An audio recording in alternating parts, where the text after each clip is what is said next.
오늘은 주님께서 부활하신 날입니다.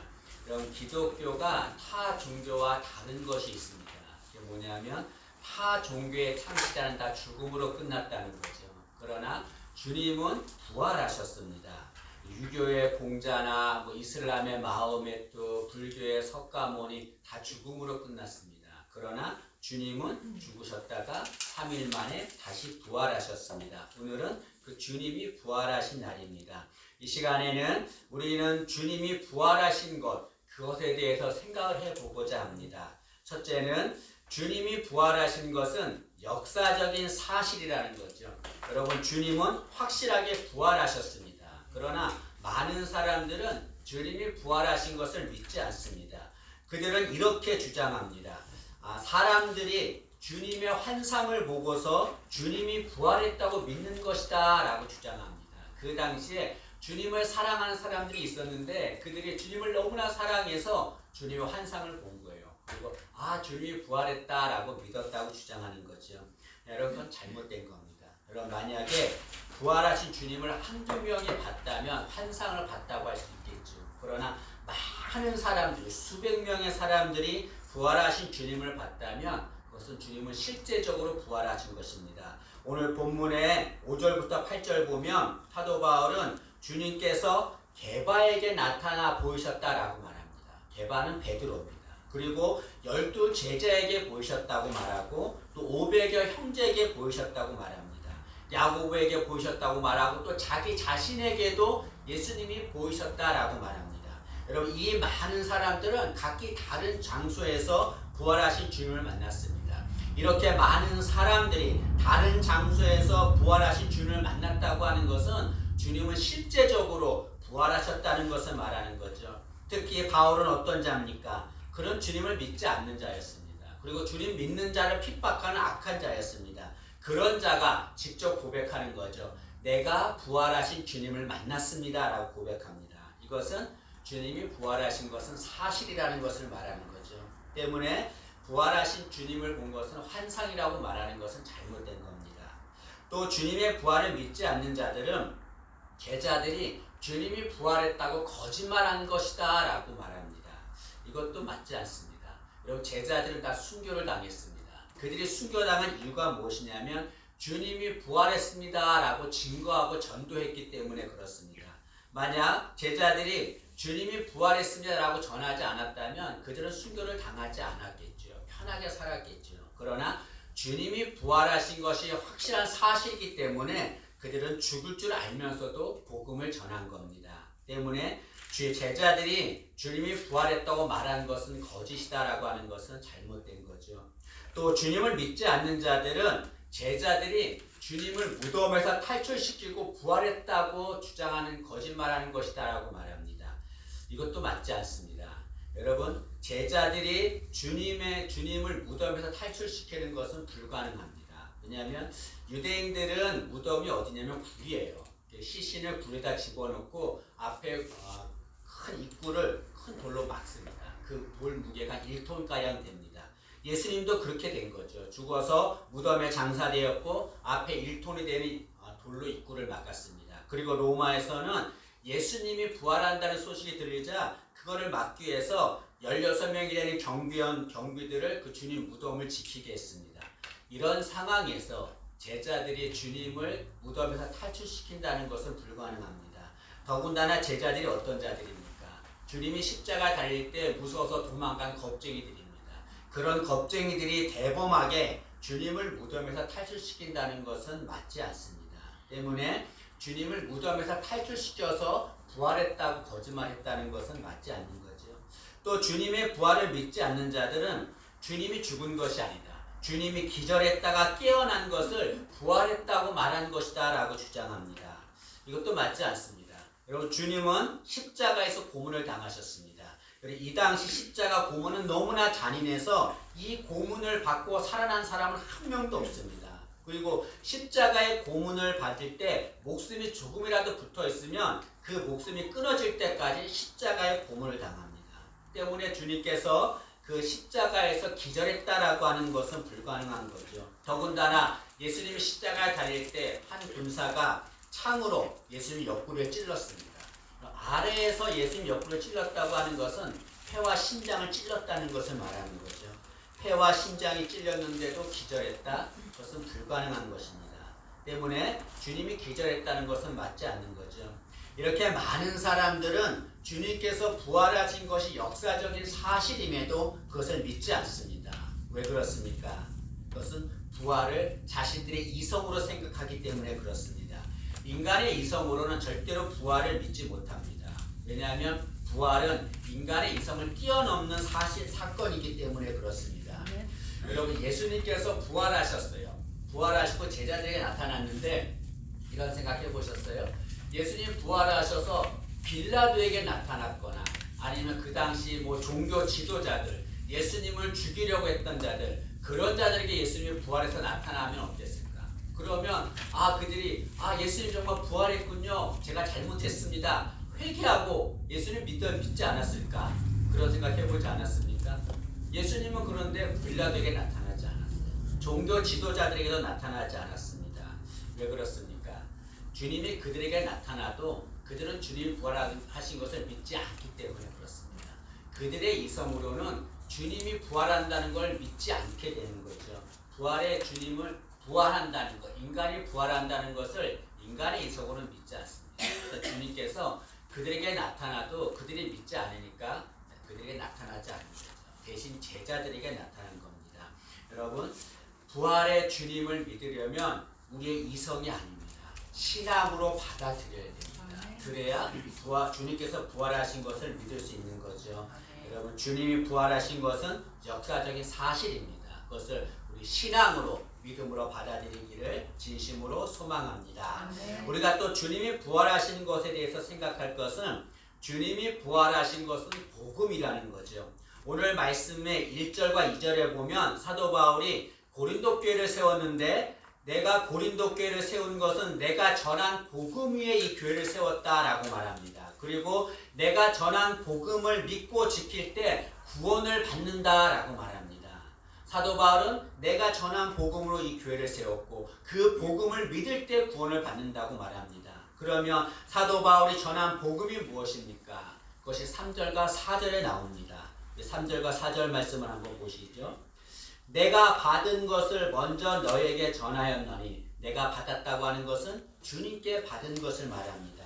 주님께 받은 가장 중요한 것, 그것을 너에게 전한다. 그것이 뭐냐면 이는 성경대로 그리스도께서 우리 죄를 위하여 죽으시고 장사 지낸 바 되셨다가 성경대로 사흘 만에 다시 살아나사.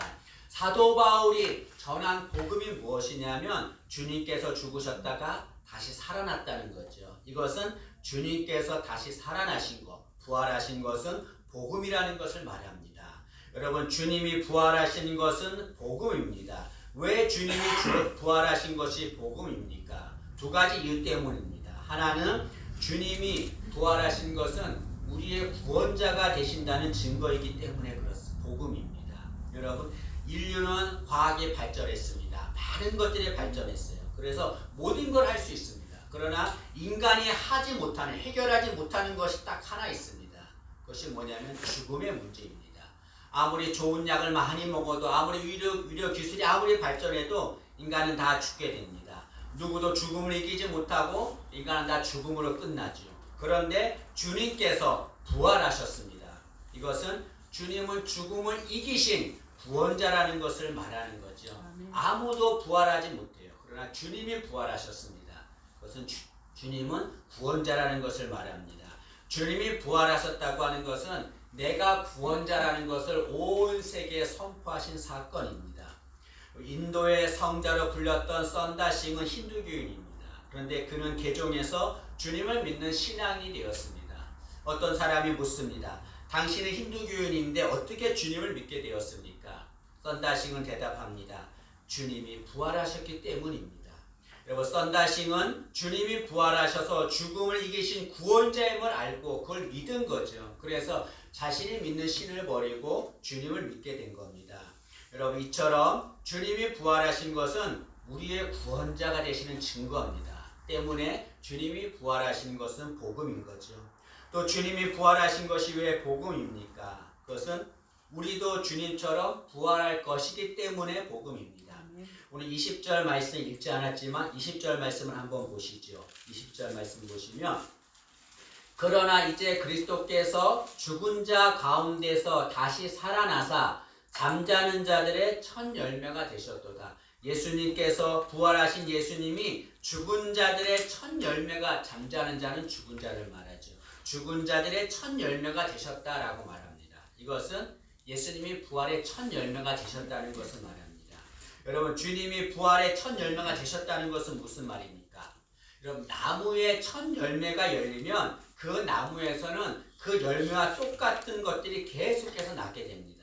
마찬가지로 주님이 부활의 첫 열매가 되셨다는 것은 우리도 주님처럼 똑같이 부활한다는 것을 말하는 거죠. 어제 그 집사님들이 이렇게 부활절 장식을 이렇게 이쁘게 공들여서 했는데요. 여기 보면은 그 나뭇가지에 그 계란이 이렇게 매달려 있습니다.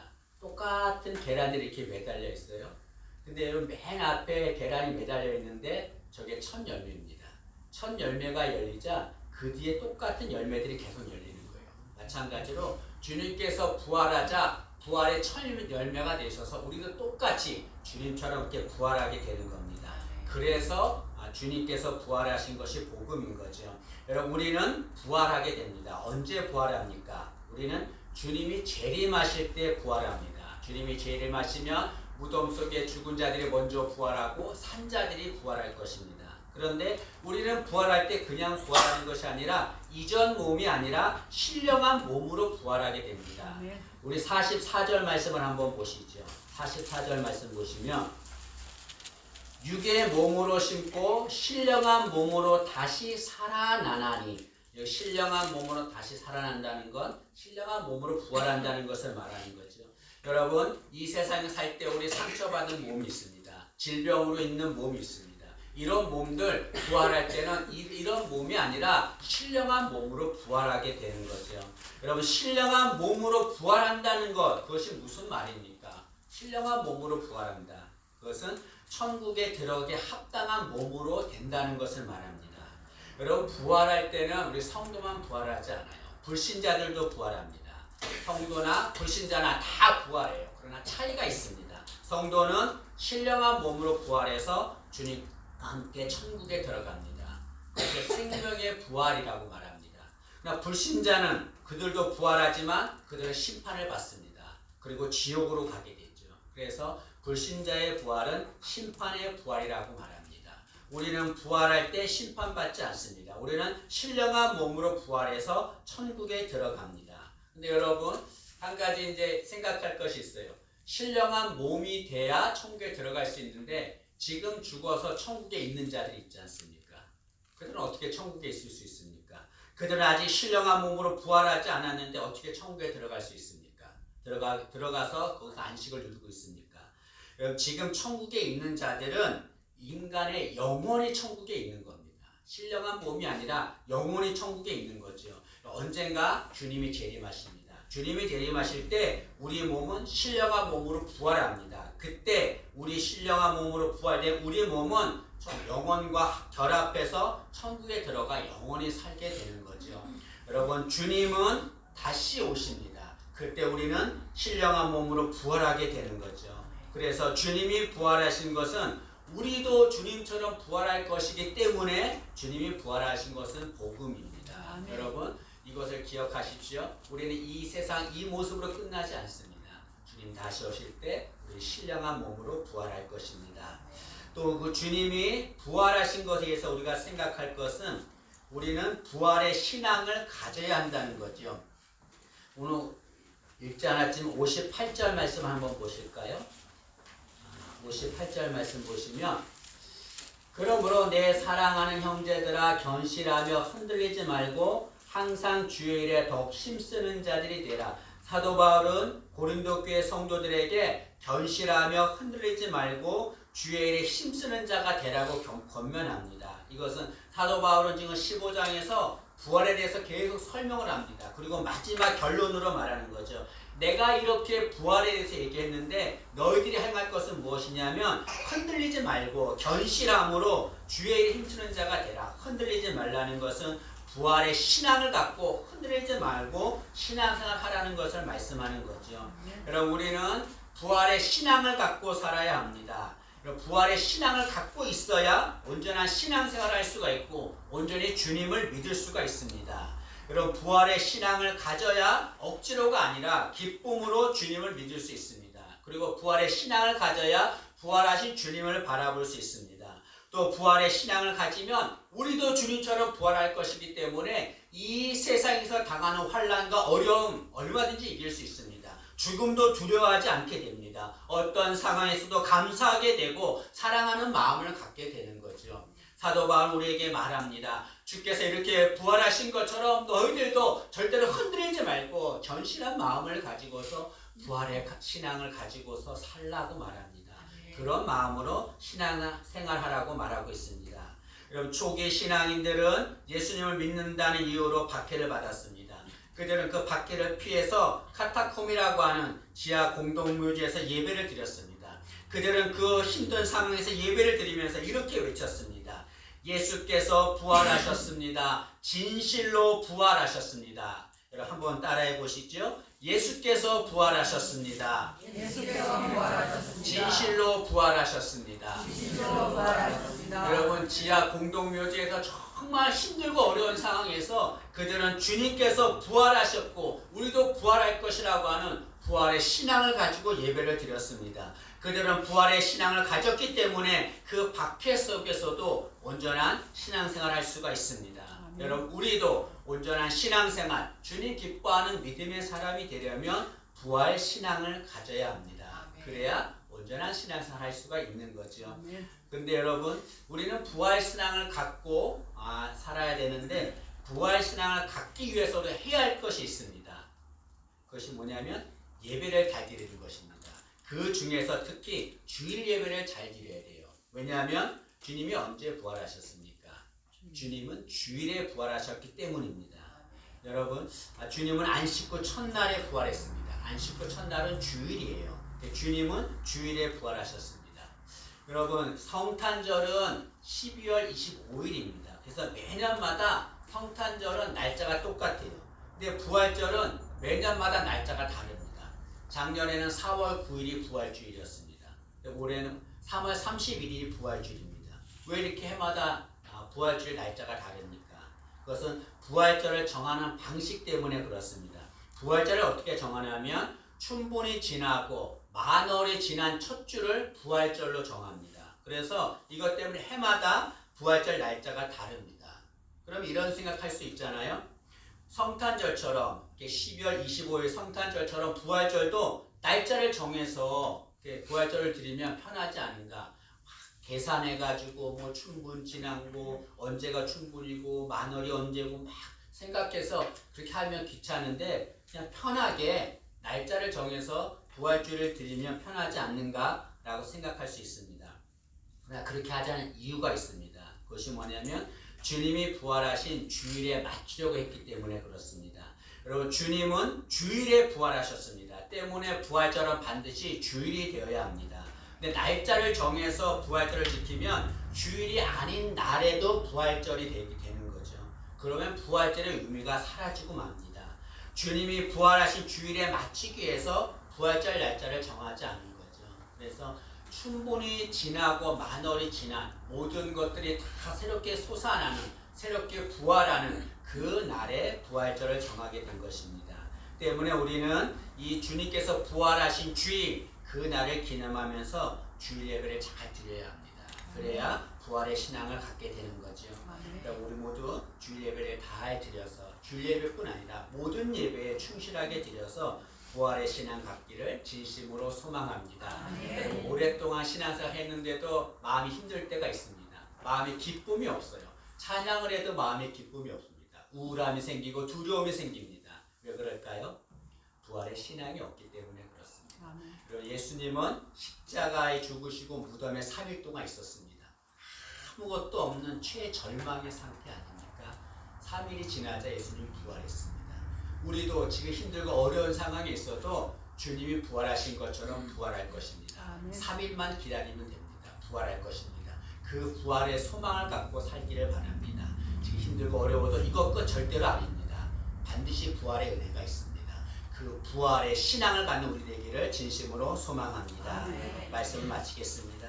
여러분, 주님은 분명히 부활하셨습니다. 그리고 주님이 부활하신 것은 우리에게 복음입니다. 왜냐하면 주님이 부활하심으로 우리의 구원자가 되셨고 주님이 부활하심으로 우리도 주님처럼 부활할 것이기 때문에 그렇습니다. 이런 부활의 신앙을 갖는 우리 예사랑교회 모든 성도님들 되기를 진심으로 소망합니다. 기도하겠습니다. 주님, 죄와 사망 권세를 이기시고 부활하신 주님을 찬양합니다. 주님은 부활하심으로 우리의 구원자가 되셨고 우리도 주님처럼 신령한 몸으로 부활할 것입니다. 그런 부활의 신앙을 갖는 우리 모두가 되게 도와주옵소서. 예수님의 이름으로 기도합니다. 아멘.